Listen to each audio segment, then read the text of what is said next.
Hi everyone, my name is Gaurav और आज हम 1 अगस्त के जितने भी important Bihar related current affairs हैं, आज हम उनको देखेंगे। तो चलिए स्टार्ट करते हैं।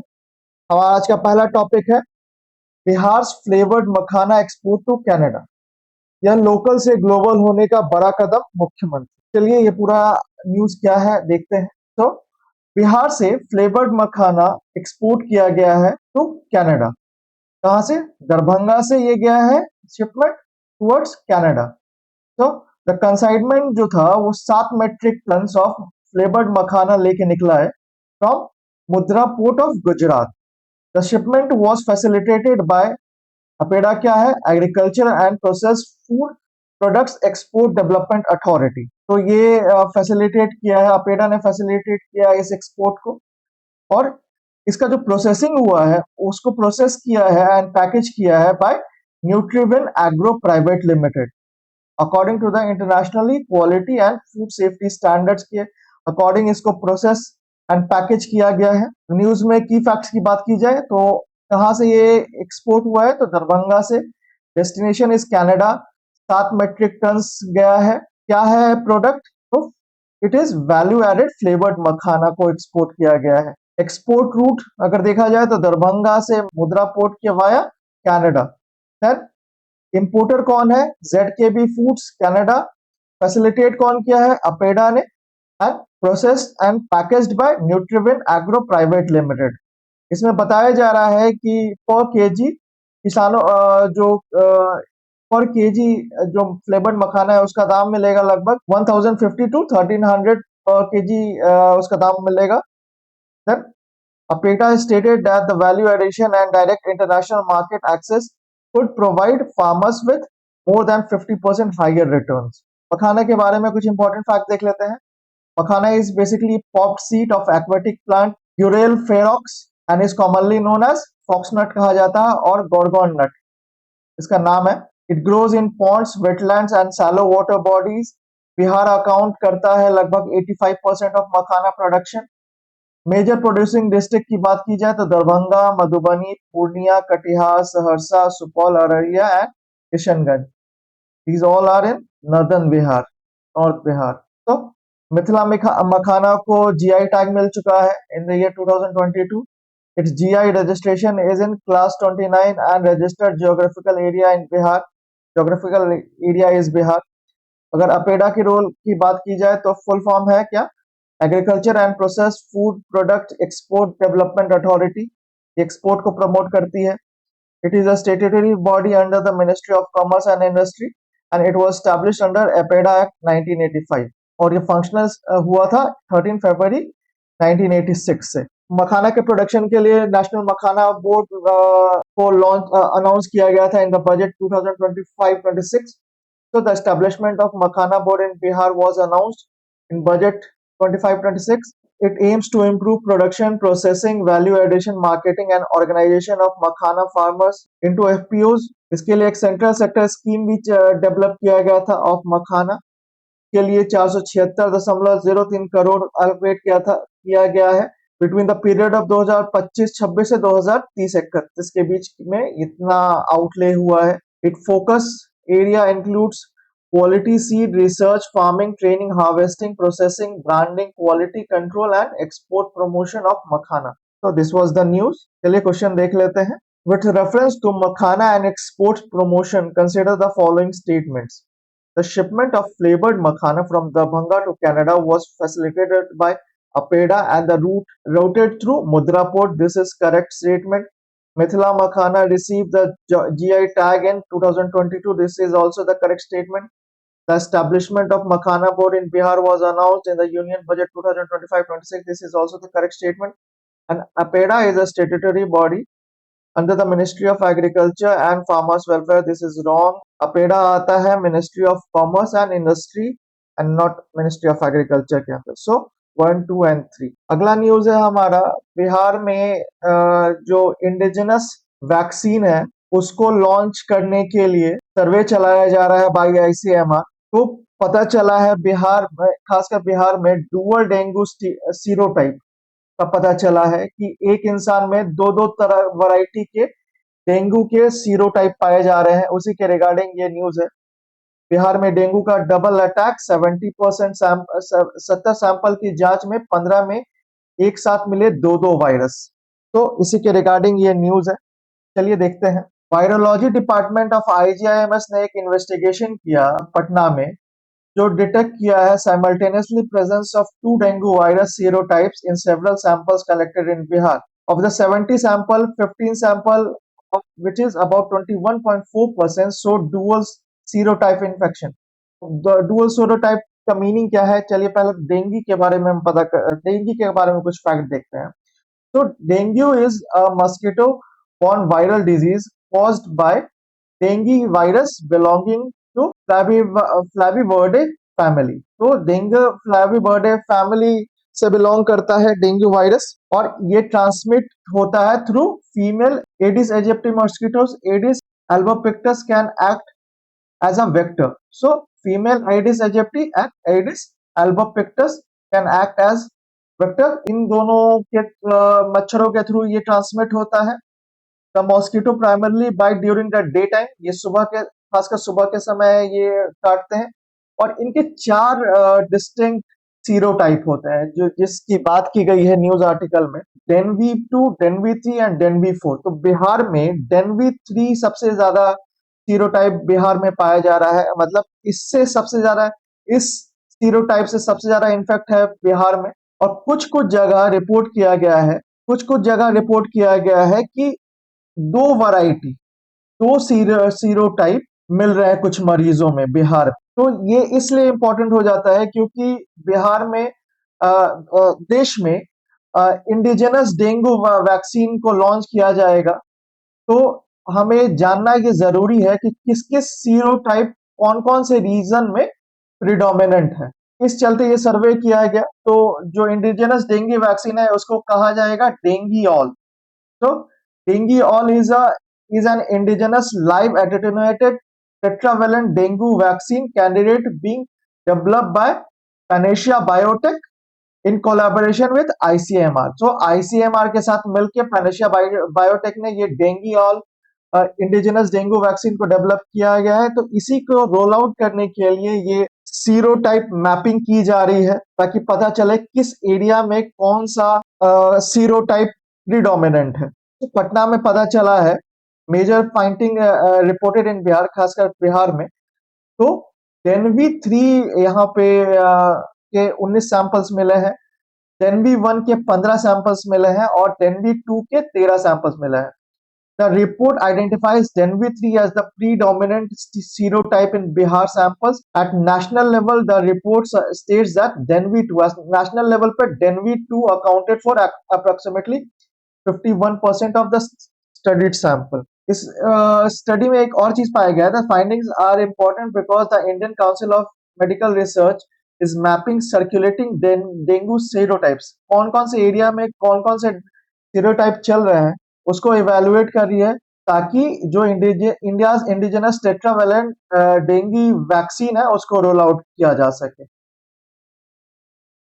और जो डुअल डेंगू सीरोटाइप की बात की जाए, तो डेनवी 1 प्लस डेनवी 3 के 7 केसेस मिले हैं बिहार में।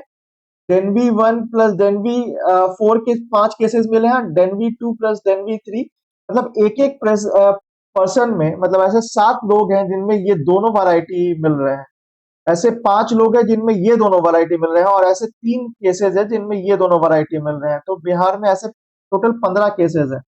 The detection of different combination indicates the simultaneous circulation of multiple dengue serotypes in Bihar। तो यही ये न्यूज था। क्वेश्चन है, with reference to the recent dengue serotype findings in Bihar, consider the following statement। Dengue 3 was the most frequently detected serotype among the sample examined in Bihar। This is correct। Bihar में dengue 3 and national level पे dengue का predominance है। Simultaneous infection into two dengue serotype was found in 15 out of 17 sample। This is also correct। Concurrent dual serotype infection and secondary dengue infection refers to the same condition। This is wrong। This statement is wrong। A tetravalent dengue vaccine is intended to provide protection against all 4 dengue serotypes। This is correct statement। So statement 3 is incorrect because in the Bihar samples, Dengue 3 was predominant. 15 out of 70 samples, that is 21%, show simultaneously infection with two serotypes, and concurrent infection means two serotypes are present at the same time. Whereas secondary infections occur when a person is infected later by different serotype. मतलब इनका कहने का मतलब ये है कि जो dual सीरोटाइप्स में एक साथ दो दो सीरोटाइप्स प्रेजेंट होना, एक साथ दो दो सीरोटाइप प्रेजेंट होना। एंड सेकेंडरी डेंगू इन्फेक्शन का मतलब होता है कि एक बार इन्फेक्ट हो गया किसी, जैसे डेनवी 1 से एक बार इन्फेक्ट हुआ और लेटर ऑन डेनवी 2 से इन्फेक्ट हो गया, तो ये सेकेंडरी डेंगू इन्फेक्शन है। और ये कंकरेंट मतलब साइमल्टेनियसली डेंगू 1 से भी इन्फेक्टेड है, डेनवी 2 से भी इन्फेक्टेड है। दिस स्टेटमेंट इज रॉन्ग, दोनों सेम कंडीशन नहीं है। Next is motor accident claim tribunal बनाए जा रहे हैं बिहार के 10 डिस्ट्रिक्ट्स में। तो सड़क हादसों में मुआवजा लेने के लिए ये 10 ट्रिब्यूनल बनाया गया है। तो मुआवजों के लिए 10 जिलों में क्लेम ट्रिब्यूनल बने। तो ये 10 जिले कौन कौन से हैं ये देख लेते हैं। So has established 10 regional motor vehicle accident claim tribunal to provide faster compensation to persons injured in road accidents and to the legal representative of the deceased. So 10 motor accident claim tribunal बनाए जाएंगे 10 districts में। तो और ये लगभग 3800 district को cover करेगा। So that these tribunal collectively cover all 38 district. Claim can be submitted to the state's online accident claim portal, and the reported objective is to dispose of cases and facilitate compensation within a defined time frame, with priority given to the speedy settlement. तो ये 10 कहाँ है? पटना, सारण, भागलपुर, पूर्णिया, मुजफ्फरपुर, गया, Darbhanga, Munger, Dehri and Saharsa, ये इन 10 जगहों पे बनाए जाएंगे। मोटर एक्सीडेंट क्लेम ट्रिब्यूनल है क्या? तो motor accident claim tribunal is a specialised adjudicatory body जो मध्यस्थता करेगी, that decides compensation claims arising from death caused by the use of motor vehicle bodily। Motor vehicle से जो एक्सीडेंट कॉज होगा उसके रिगार्डिंग जो कंपनसेशन क्लेम है उसको सॉर्ट आउट करेगी ये motor accident claim tribunal. Then क्या क्या इंजुरी हुआ है और क्या क्या डैमेज हुआ है इन सबको देखेगी। Under Section 165 of the Motor Vehicle Act 1988, a state government may constitute one or more claims tribunal through a notification in official gazette। तो जो ये मोटर एक्सीडेंट क्लेम ट्रिब्यूनल बना है वो बना है under section 165 of motor vehicles act 1988। It is intended to provide us a specialized and relatively faster remedy than an ordinary जो civil suit है उससे फास्टर रेजोल्यूशन की तरफ मूव करने के लिए ये मोटर एक्सीडेंट क्लेम ट्रिब्यूनल बनाया जा रहा है। तो इसमें कौन कौन फाइल कर सकते हैं क्लेम? जो इंजर्ड है पर्सन, वो the owner of the property damage in the accident, जो कार बाइक जिनका डैमेज हुआ है वो, any of the legal representative of the disease, मतलब कोई हताहत हो गया है कोई इंसान तो उनके जो भी लीगल रिप्रेजेंटेटिव वो क्लेम कर सकते हैं। And an authorise agent of the injured person और लीगल रिप्रेजेंटेटिव, ये सब लोग क्लेम कर सकते हैं। तो दिस वाज द न्यूज। चलिए क्वेश्चन देख लेते हैं। With reference to the motor accident claims tribunal and the recent arrangement in Bihar, consider the following statement. Bihar's 10 regional motor accident claim tribunal together covers all 38 districts of the state. This is correct. Motor accident claim tribunal are constituted by the state government under the section 165 of the Motor Vehicles Act 1988. This is also correct statement. A compensation claim can be filed only by the injured person and not by the legal। ये गलत statement है। legal representative of the disease victim भी file कर सकता है। In a hit and run case, fixed compensation of is 2 lakh for death and 50,000 for grievous hurt। This is also correct। So 1, 2 and 4। So this was the news।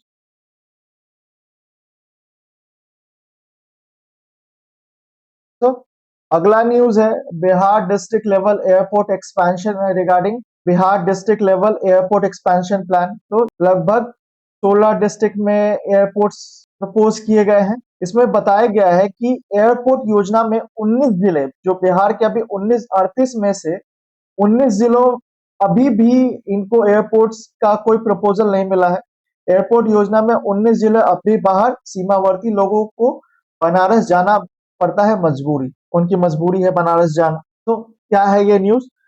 So, Bihar is working to expand regional air connectivity through new airports, civil enclaves and redevelopment of existing airstrip, जिससे अभी भी 19 district है जो वंचित है, remain outside the announced airport development network, raising concern about the unequal access to air transport and regional economic imbalance. The most affected area की अगर बात की जाए तो शाहबाद एंड मगध वाला जो रीजन है, where residents often travel to Patna Gaya और वाराणसी टू बोट फ्लाइट्स। तो इनको पटना और मगध के जो लोग हैं उनको पटना गया या वाराणसी जाना पड़ता है। अभी अगर बिहार में देखा जाए तो जो फंक्शनल एयरपोर्ट कौन कौन से हैं, तो जयप्रकाश नारायण इंटरनेशनल एयरपोर्ट पटना में, गया international airport, Darbhanga airport and Purnia airport, ये 4 फंक्शनल है। और 16 जगहों पे प्रपोज किया गया है न्यू एयरपोर्ट्स, जिसमें से बिहटा, पूर्णिया, रक्सौल, सोनपुर, मधुबनी, सहरसा, बीरपुर,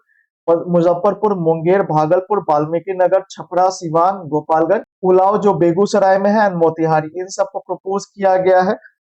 बिहटा में सिविल एनक्लेव बनाया जाएगा। A new civil enclave is being developed at Behta Air Force Station, approximately 35 kilometers from Patna, जिसका estimated cost है 1413 करोड़।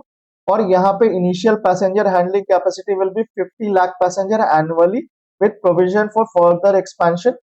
It is intended, इसको बनाया गया है to reduce capacity pressure on Patna airport. So this was the news। जो 19 district है जो अभी भी इससे बाहर है वो ये है, जो सबसे ज्यादा सफर कर रहे हैं उनमें शाहबाद, मगध, नॉर्थ बिहार में सीतामढ़ी, शिवहर, वैशाली, समस्तीपुर है एंड सीमांचल में कटिहार एंड किशनगंज है।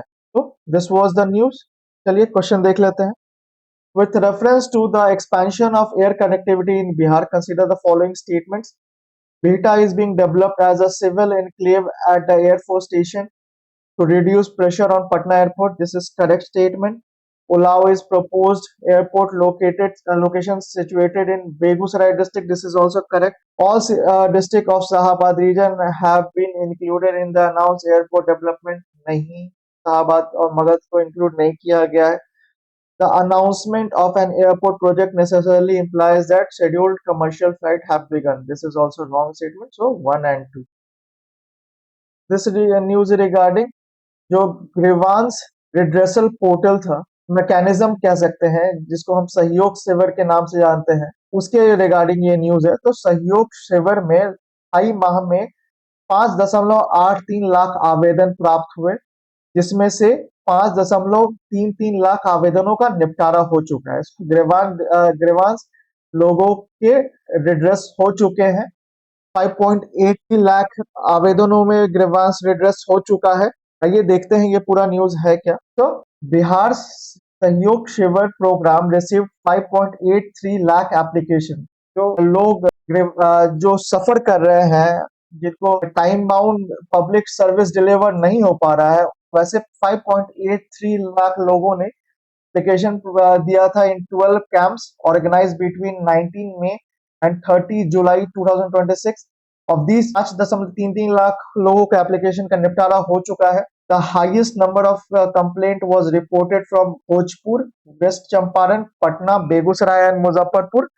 And the camp was are being organised in gram panchayat, block and urban level. ये 3 लेवल पे बनाया जाता है कैंप, ग्राम पंचायत लेवल पे, ब्लॉक लेवल पे and urban local bodies level पे, generally on the first and third Tuesday of every month. जो पहला और तीसरा मंगलवार है उस दिन ये ऑर्गेनाइज किया जाता है। आपकी जितनी भी शिकायतें हैं आप लेके जा सकते हैं। अब वो कौन कौन सी शिकायतें हैं, तो सहयोग शिविर में जो फैसिलिटेट करती है ग्रीवांस रेजोल्यूशन प्रोग्राम, वहां पे आप डिले इन गवर्नमेंट सर्विसेज के रिगार्डिंग आप कंप्लेन रजिस्टर कर सकते हो। Pension and social security benefit अगर आपको नहीं मिल रहे हैं तो आप जाके कंप्लेन रजिस्टर कर सकते हो। सर्टिफिकेट्स एंड डॉक्यूमेंटेशन अगर आपका नहीं हो पा रहा है तो आप कंप्लेन रजिस्टर कर सकते हो। Local infrastructure welfare schemes, departmental inaction and programme concerning public service delivery, अगर ये सब आपका नहीं हो पा रहा है तब आप जाके कंप्लेन रजिस्टर कर सकते हो। जो नहीं जा पा रहे हैं उसके लिए सहयोग पोर्टल RTMS बनाया गया। Citizen who can not attend a physical camp can register their complaint through Sahyog portal which is real time monitoring system. इसके लिए एक हेल्पलाइन भी बनाया गया है ऑफ 1100। 30 दिनों में आपके जो भी ग्रीवांस है उसको रिड्रेस किया जाएगा। तो अगर सर्विसेज थ्रू पंचायत साकार भवन की बात की जाए, इसके लिए यहाँ पे पंचायत लेवल पे 64 पब्लिक सर्विसेज का निपटारा किया जा रहा है। According to the report, application receive is 33.77 lakh application, जिसमें से 33.48 लाख को डिस्पोज ऑफ कर दिया गया, मतलब इनको राहत दे दी गई, इनके प्रॉब्लम्स का सॉल्यूशन दे दिया गया है। तो दिस वाज द न्यूज। और हाँ, बिहार में दो ऐसे एक्ट हैं जो आप पब्लिक सर्विस प्रोवाइड करने की गारंटी देता है, which is Bihar right to public services act 2011। इसमें आप it provide citizens a statutory right to receive notified public services with in specified time. तो ये आपका राइट बन जाता है under this Bihar right to public services act 2011। और जो दूसरा एक्ट है जो आपका ग्रीवांस को रिड्रेस करने की बात करता है, वो है Bihar right to public grievance redressal act 2015। तो ये दोनों एक्ट आपको सुनिश्चित करता है आपके right to time bound public service delivery को सुनिश्चित करता है।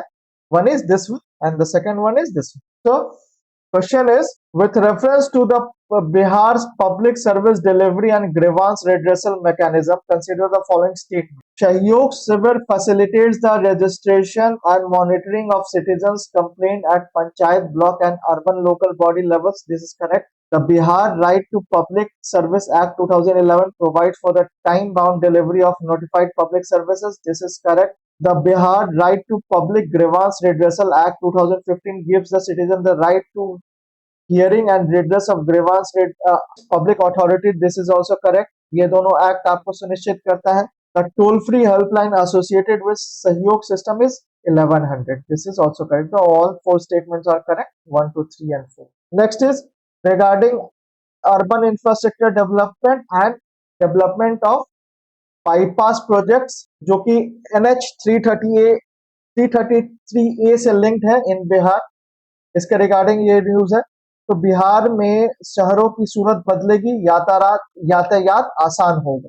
तो सुविधा, बिहार के 54 शहरों में 968 करोड़ रुपए से विकास कार्य होंगे और सूबे में 352 करोड़ से 6 बाईपास का निर्माण होगा। तो क्या है ये पूरा न्यूज, हम देखते हैं। तो बिहार गवर्नमेंट ने 2 इंफ्रास्ट्रक्चर मेजर इनिशिएट किया है।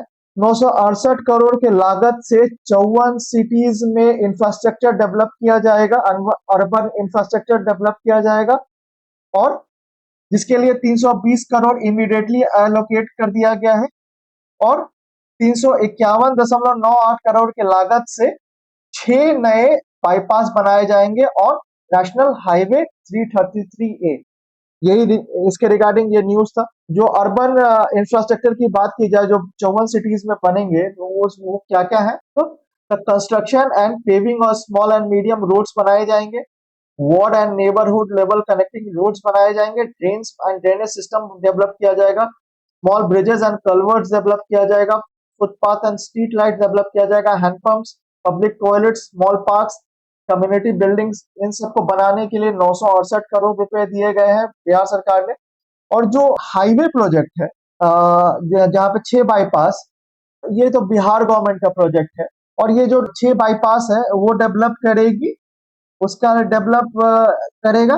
The planning and development is responsible for the plan of जो 54 जो सिटीज है, उनके लिए जो प्लानिंग एंड डेवलपमेंट डिपार्टमेंट है वो रिस्पॉन्सिबल होंगे, और जो 6 बाईपास है उसको बनाएगा ministry of road transport and highways. तो हाईवेज के लिए ministry of road transport and highways responsible है, और जो ये 54 सिटीज का डेवलपमेंट का बात है, उसके लिए planning and development department government of Bihar responsible है for plan formulation, implementation, monitoring and bridging regional and urban infrastructure gap.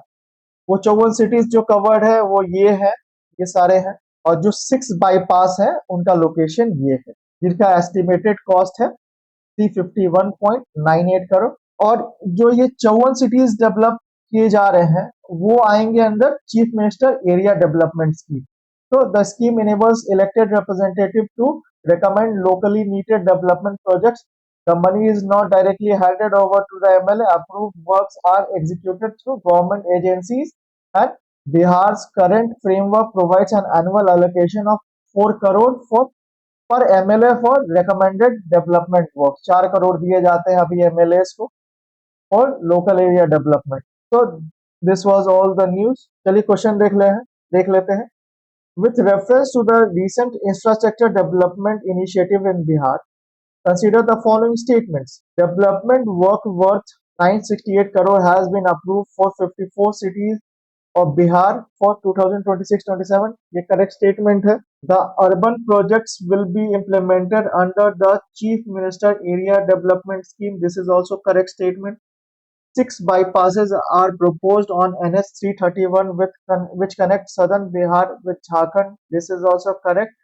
And then NH 333A bypass project is being implemented exclusively by the Bihar Urban Development Department. This is wrong. ये Ministry of Road Transport and Highways develop करेगी इस project को। 1, 2 and 3 correct है। Ministry of Road Transport and Highways develop करेगी इस project को, तो 1, 2 and 3 are correct. Next news is regarding जो इंडिजिनस फिश है वो बहुत कम होती जा रही है, तो उनके कंजर्वेशन के रिगार्डिंग ये स्कीम है जो बिहार सरकार ने स्टार्ट की है। तो इनिशियली लगभग आज से 50 साल पहले बिहार में 1.25 लाख ऑफ लोकल फिश का प्रोडक्शन होता था, बट अब ये घट के सिर्फ 5,000 से 6,000 टन तक ही रह गया है। तो चलिए इसके पीछे क्या क्या इश्यूज है देखते हैं। तो Bihar has launch an initiative to promote the farming and conservation of declining indigenous fish species during 2026-27। According to the report, indigenous fish availability in Bihar has decline from nearly 1 to 1.25 lakh tonne जो मिलता था आज से 40 से 50 साल पहले, अब वो घट के 5 से 7,000 ही टन रह गया है। तो इसको कंजर्व करने के लिए, इंडिजिनस फिश को कंजर्व करने के लिए ये मुहिम चला रही है बिहार सरकार। तो इम्प्लीमेंटेशन ईयर की बात की जाए तो 2026-27 डिपार्टमेंट कौन इम्प्लीमेंट कर रहा है, तो dairy fisheries and annual resource department इस मुहिम को चला रहा है। इसके लिए जनरल कैटेगरीज को 50% की सब्सिडी अप्रूव की गई है। SC, ST एंड EBC को 70% की सब्सिडी देगी पर यूनिट बिहार सरकार। वो तो बिहार सरकार का टारगेट है माइनर कार्प के लिए 130 यूनिट डेवलप करना और कैटफिश के लिए 125 यूनिट। ये दोनों टारगेट है फॉर कमर्शियल प्रोडक्शन के लिए। ये दोनों फिश वैरायटी को टारगेट किया जा रहा है। That is minor carp 130 unit development की बात की है बिहार सरकार ने, एंड कैटफिश के लिए 125 यूनिट डेवलप करेगी। एप्लीकेशन आप कर सकते हैं ऑनलाइन। अगर माइनर कार्प को डेवलप करने की बात की जाए तो 94,000 रुपए लगता है, और कैटफिश को डेवलप करने के लिए 1.35 लाख रुपीज लगता है। तो जिसमें से 50% अगर आप जनरल कैटेगरी के हैं सरकार देगी, और SC, ST और EBC के हैं तो आपको 70% ऑफ द कॉस्ट सरकार बेयर करेगी। कौन कौन से फिश को कवर किया गया है, तो बचवा, भुना, टेंगरा, मांगूर, सिंगी, पाबदा, बाटा, रेवा, गैची, गरई, कबई, पोठी, चेंगा एंड सौरा, इन सबको कवर किया जा रहा है। माइनर कार्प में relatively small indigenous members of the का फैमिली, जिसका एग्जांपल है बाटा एंड रेवा। एंड कैटफिश की बात की जाए तो मांगूर, सिंगी, टेंगरा एंड पाबदा, इन सबको डेवलप किया जाएगा। चलिए क्वेश्चन देख लेते हैं। With reference to the Bihar indigenous fish development initiative for the year 2026-27, consider the following statements. The scheme promotes the farming of indigenous minor carps and catfish. Correct. The subsidy is 50% for general category and 70% for SC, ST and EBC. This is also correct. The state has fixed a target of 130 catfish unit and 125 minor carp unit. तो इसका reverse to है, 130 minor carp unit और 125 catfish unit develop करेगा। तो ये statement गलत है। Minor carps are distinct from Indian major carp जो कतला, रोहू एंड मृगल। तो ये करेक्ट स्टेटमेंट है 1, 2 and 4। Minor carp should not be confuse with the Indian major carp जो कि कतला, रोहू एंड मृगल है। तो 1, 2 एंड 4। नेक्स्ट इज बिहार में ये छठा साल है जिसमें डिफिशिएंट रेनफॉल हुआ है in the month of July. इसके रिगार्डिंग ये न्यूज है। सो बिहार में लगातार छठे साल जुलाई में बारिश की भारी कमी। तो Bihar recorded only 203 mm rainfall in July 2026 against the normal monthly rainfall of 340। जो नॉर्मल है 340 है और हुआ है 203 this represent rainfall shortage of 40%. July 2026 became the sixth consecutive July in which Bihar received below normal rainfall. According to the report, 33 districts experienced rainfall below their normal levels. 33 ऐसे district है जहां पे normal से कम rainfall हुई है। तो IMD bulletin dated 31 July separately Bihar's cumulative monsoon season rainfall at 291.7 mm against normal जो होता है 503.8 mm से। तो लगभग 42% का सीजनल डेफिसिट है।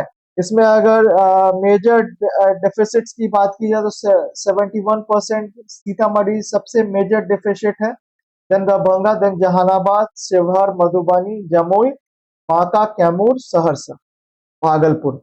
एंड अगर एक्सेस रेनफॉल की बात की जाए तो Siwan recorded rainfall of 18% above in the local normal, while Khagaria recorded a positive departure of around 1%। तो सीवान में पॉजिटिव हुआ है, मतलब उम्मीद से ज्यादा बारिश हुई है। सीतामढ़ी में उम्मीद से 71% लो बारिश हुई है। दो और डेटा इंपॉर्टेंट है। सीवान का अगर 18% रेनफॉल एक्स्ट्रा है तो ये IMD इसको नॉर्मल कैटेगरी में क्लासिफाई करती है, इसको एक्सेस बारिश नहीं कहा जाएगा। और सीतामढ़ी, दरभंगा, जहानाबाद, शिवहर एंड मधुबनी जहां पे 60% से कम बारिश हुई है, मतलब जो नॉर्मल से 60% कम बारिश हुई है, उसको लार्ज डेफिशिएंट कैटेगरी में डाला गया है। तो चलिए इसके रिगार्डिंग क्वेश्चन सॉल्व करते हैं। With reference to Bihar's rainfall pattern in July 2026, consider the following statements. Bihar received 203 mm rainfall against the normal July rainfall of 340.5 mm. Correct. July 2026 marked the sixth consecutive July with below normal rainfall in Bihar. This is also correct. Siwan rainfall departure of 18% is classified by IMD as excess rainfall. नहीं, ये normal category माना जाएगा। And a rainfall deficit by itself does not automatically establish the occurrence of an agricultural drought. This is also correct. So 1, 2 and 4। Agriculture drought है वो depend करता है in on inadequate soil moisture, मतलब अगर वहां पे बारिश नहीं भी हुई तो सॉइल का मॉइस्चर का कंटेंट कैसा है एंड क्रॉप पे उसका स्ट्रेस कितना पड़ रहा है, उस पर डिपेंड करता है, ना कि सिर्फ रेनफॉल पर डिपेंड करता है। जो संस्कृत है, बिहार संस्कृत एजुकेशनल बोर्ड, उसमें कुछ करिकुलम रिफॉर्म लाए हैं, तो उसके रिगार्डिंग ये न्यूज है। तो भारतीय ज्ञान परंपरा और वैदिक गणित, इनको इनकॉर्पोरेट किया जाएगा in the curriculum of Bihar Sanskrit education board. तो क्या है ये पूरा न्यूज देख लेते हैं। भारतीय ज्ञान परंपरा, वैदिक गणित संस्कृत पाठ्यक्रम में शामिल होंगे, यही है न्यूज। तो बिहार गवर्नमेंट ने जो संस्कृत शिक्षा बोर्ड है, उन्होंने एक करिकुलम रिवीजन का इनिशिएटिव लॉन्च किया है, जिसमें इंडियन नॉलेज सिस्टम एंड वैदिक मैथमेटिक्स को अपने सिलेबस में इनकॉर्पोरेट करेंगे। मतलब बिहार संस्कृत एजुकेशनल बोर्ड है वो अपने करिकुलम में चेंज लाएंगे और उसमें वैदिक mathematics and Indian knowledge system को इनकॉर्पोरेट करेंगे। This is the news. तो और उसको नेशनल एजुकेशन पॉलिसी 2020 के अधीन बनाएंगे। तो यही न्यूज था। तो बिहार शिक्षा board has initiated a revision of its curriculum in according with National Education Policy 2020. At the meeting, Bihar Curriculum Committee, it was decided to incorporate Bharatiya Gyan Parampara, that is Indian knowledge system, and Vedic mathematics in the syllabus. The revised curriculum aims to make Sanskrit education qualitative, value-based, contemporary and employment oriented. जो Sanskrit education है उसको qualitative बनाना है value based बनाना है, उसको employment oriented बनाना है और उसको contemporary need के अनुसार उसको ढालना है। तो the meeting was chaired by Mrityunjay Kumar Jha, the chairman of Bihar Sanskrit शिक्षा बोर्ड। तो यही न्यूज था। अगर भारतीय ज्ञान परंपरा की बात की जाए तो इसमें डाइवर्स सब्जेक्ट आता है। इसमें फिलॉसफी भी है, लैंग्वेज भी है, मैथमेटिक्स भी है, एस्ट्रोनॉमी भी है, मेडिसिन भी है, आर्किटेक्चर भी है, पॉलिटी एंड गवर्नेंस की भी बात की जाती है, agriculture and ecology, art, music, drama and literature and logic, debate and methods of knowledge. ये सब हमारा जो ट्रेडिशनल परंपरागत भारतीय ज्ञान परंपरा है उनके अंदर ये सब कुछ आता है। तो इसको इनकॉर्पोरेट करेगी बिहार संस्कृत एजुकेशन बोर्ड। चलिए क्वेश्चन देख लेते हैं। With reference to the proposed curriculum reforms of the Bihar Sanskrit Shiksha Board, consider the following statements. Bharatiya Gyan Parampara and Vedic mathematics are proposed to be included in the revised curriculum. The curriculum, this is correct. The curriculum revised seeks to align Sanskrit education with the National Education Policy 2020. This is also correct. India knowledge system are confined exclusively to religious and philosophical literature. ये गलत है। मैंने जैसे दिखाया कि आपको diverse subjects इसमें पढ़ाए जाते हैं। The proposed reform aims to make Sanskrit education more contemporary, value-based, and employment-oriented. This is also correct. So 1, 2, and 4 ये correct है। नेक्स्ट इज बिहार के डिजिटल रोड्स को मैप करने के लिए, डिजिटल मैपिंग के लिए ग्राम मानचित्र डेवलप किया जा रहा है। ग्राम मानचित्र ऐप डेवलप किया जा इनिशिएटिव डेवलप किया जा रहा है। तो क्या है ये पूरा न्यूज? गूगल मैप पे जल्द खोज सकेंगे गांव की गलियां। तो जितने भी रूरल रोड्स हैं उनको गूगल मैप्स पे लाने के लिए ग्राम मानचित्र इनिशिएटिव है। तो चलिए ये पूरा न्यूज क्या है। तो the Bihar Panchayati Raj Department is preparing detailed digital maps of Bihar under the Gram Manchitra initiative. Village roads, lanes, public facilities, natural resources and development asset will be recorded on GIS-based platform. Every internal village road is proposed to receive a unique alphanumeric code, that is QR code दिया जाएगा हर road को। The initiative is expected to make rural address easier to locate and enable citizens and panchayat official to monitor development work digitally. अब जो भी development work है उसको digitally monitor कर सकेंगे। तो ये क्या है GIS? ये पूरा इनिशिएटिव क्या क्या फीचर करता है वो देख लेते हैं। तो GIS बेस्ड विलेज मैपिंग क्या है? तो geographic Information system is a technology used to collect, store, analyze and display information connected to geographical location. तो हर geographical relation जो location है उससे related जितने भी डेटा है उसको स्टोर करने के काम आता है ये GIS। जैसे अगर ग्राम मानचित्र की बात की जाए तो ये प्लेटफॉर्म इंक्लूड करेगा roads, fields, ponds, schools, health sub centre, government buildings, housing schemes and infrastructure, इन सब को मैप करेगा अंडर इस GIS के थ्रू। ग्राम मानचित्र इन सब को मैप करेगा। तो the national gram Manchitra application was created by the ministry of Panchayati Raj as a unified geospatial platform for village level spatial planning and preparation of gram panchayat development plan. तो इसको ग्राम मानचित्र को डेवलप, एप्लीकेशन को डेवलप किसने किया है? मिनिस्ट्री ऑफ पंचायती राज ने इसको डेवलप किया है for digital mapping of village infrastructure.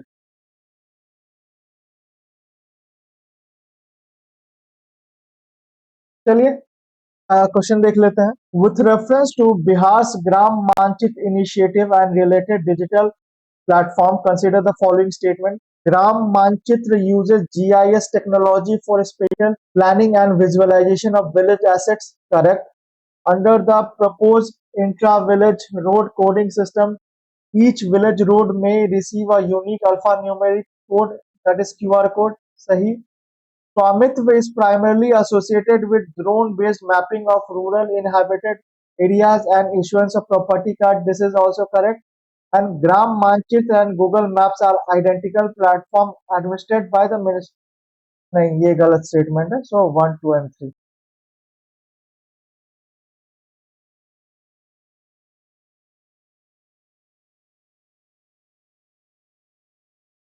This news is regarding भवन की कमेटी करेगी डेवलपमेंट प्रोग्राम की निगरानी। मतलब जो फैकल्टी डेवलपमेंट प्रोग्राम है और बिहार यूनिवर्सिटी, उसको मॉनिटर करने के लिए एक स्टीयरिंग कमिटी बनाई गई है by the governor of Bihar, जो कि इन यूनिवर्सिटीज के चांसलर होते हैं। तो इन जो फैकल्टी डेवलपमेंट प्रोग्राम को मॉनिटर करने के लिए स्टीयरिंग कमेटी बनाई गई है और उसको मैंडेटरी किया जाएगा हर यूनिवर्सिटीज में, उसी के रिगार्डिंग ये न्यूज है। तो लोक भवन की कमेटी करेगी डेवलपमेंट प्रोग्राम की निगरानी। चलिए देख लेते हैं why in news. Under direction of Bihar governor and chancellor lieutenant general Syed Fatah Hasnain, a steering committee at Bihar Lok Bhavan has been constituted. एक steering committee बनाई गई है to monitor and implementation of faculty development program in Bihar University. So this was the news. Participation in the program has been made mandatory for the teachers of covered university and their constituent and affiliated college. ये 6 दिन का जो faculty development programme है, ये 6 दिन और 36 घंटे का चलेगा। Will be organized every year. Professor Binod Kumar Tripathi, advisor for the faculty excellence and academic development, will provide strategic guidance to the initiative. 6 दिन 36 घंटे का ये पूरा प्रोग्राम रहेगा, फैकल्टी डेवलपमेंट प्रोग्राम। इसको मॉनिटर करने के लिए एक स्टीयरिंग कमेटी बनाई है। किसने? तो गवर्नर, जो कि चांसलर होते हैं यूनिवर्सिटीज के। वो 15 यूनिवर्सिटीज कौन कौन से हैं जहां पे ये इम्प्लीमेंट किया जाएगा? तो ये 15 यूनिवर्सिटी है ये सारे। देन एक और इम्पोर्टेंट न्यूज है जो इसमें बताया गया है, 2 UGC Malviya mission teacher training centres भी बनाए जाएंगे। वो फंक्शन करेंगे एज स्टेट रिसोर्स सेंटर। जो UGC Malviya teacher training centres हैं, वो फंक्शन करेंगे स्टेट रिसोर्स सेंटर्स की तरह। वो कौन कौन से हैं? तो वो है Patna university and Baba Bhimrao Ambedkar Bihar university Muzaffarpur. तो ये दोनों एक्ट करेंगे एज स्टेट रिसोर्स सेंटर्स। इन दोनों को बनाया गया है, तो ये भी फैक्ट याद रखिएगा। फैकल्टी डेवलपमेंट प्रोग्राम की अगर बात की जाए तो it is a structured professional training programme design to improve teachers subject knowledge, teaching methodology को इम्प्रूव करता है, रिसर्च कैपेबिलिटी को इम्प्रूव करता है, डिजिटल कॉम्पिटेंस बढ़ाता है, इंस्टीट्यूशनल लीडरशिप स्किल्स इनकॉर्पोरेट करता है और student mentoring ability and understanding of new educational policies बढ़ाता है। It represents continuous professional development and it is not a degree programme. तो टीचर का ओवरऑल कैपेबिलिटी बिल्डिंग मेजर है, कैपेबिलिटी बिल्डिंग मेजर है ये फैकल्टी डेवलपमेंट प्रोग्राम। चलिए इसके regarding question देख लेते हैं। With reference to the faculty development programme is introduced in Bihar's university, consider the following statement. A steering committee at Bihar Lok Bhavan will monitor its implementation, correct. The annual faculty development program will be of 6 days, correct. Patna University and Baba Saheb Bhimrao Ambedkar Bihar University will function as state resource center, this is also correct. And participation in the program is optional for teacher, nahi ye mandatory hai. So 1, 2 and 3. And next news is regarding Bihar में sugar production, चीनी का उत्पादन इस बार अपेक्षा जो है उससे कम हुआ है, चीनी का प्रोडक्शन। तो उसके पीछे का क्या रीजन है, चलिए देखते हैं। तो बिहार में जो 10 ऑपरेशनल शुगर मिल है उसमें अप्रोक्सीमेटली 5,86,549 टन का शुगर प्रोड्यूस हुआ है in the crushing season of 2020, जिसमें लगभग 56,90,140 टन को क्रश किया गया शुगर केन को। तो जो रिकवरी रेट है, मतलब क्रश करके हमें कितना शुगर मिल रहा है, वो 10% है। Bihar reportedly contribute nearly 2.5% of India sugar output and 7वां सबसे बड़ा शुगर प्रोड्यूसिंग स्टेट है Bihar. 7th biggest producing state है in India, biggest producer.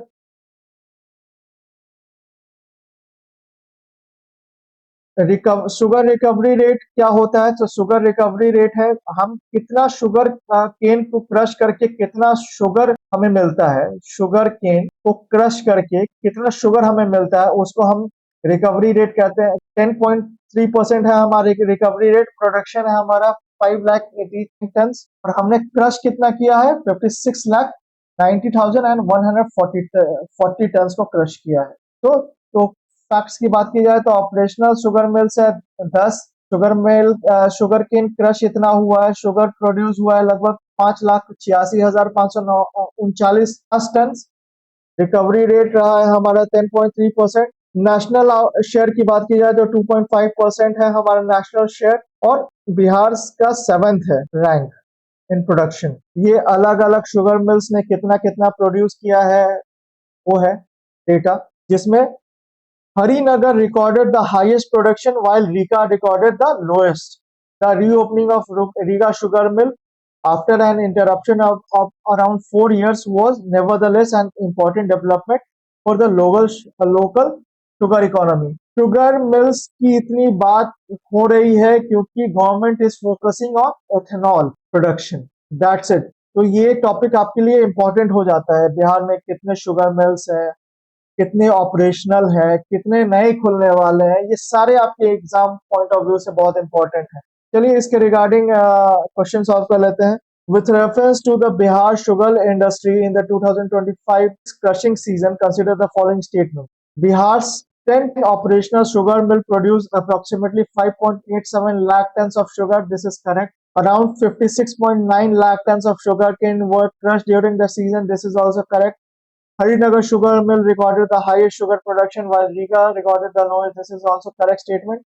And a recovery rate of 10.3% means 3 kg of sugar is obtained from 1 quintal, that is 100 kg of sugar cane. This is also correct. So 1, 2, 3 and 4. तो ये news था। कुछ one liners की बात की जाए जो important है आपके न्यू एग्जाम के लिए, तो Professor Binod Kumar Tripathi has been appointed as an advisor for faculty excellence and academic development at Bihar Bhavan. जैसा हमने देखा, Bihar will introduce a digital monitoring system for blood donors to ensure registration, digital record, transparent blood bank operation and 100% tracking for donation. ये दूसरा one liner है।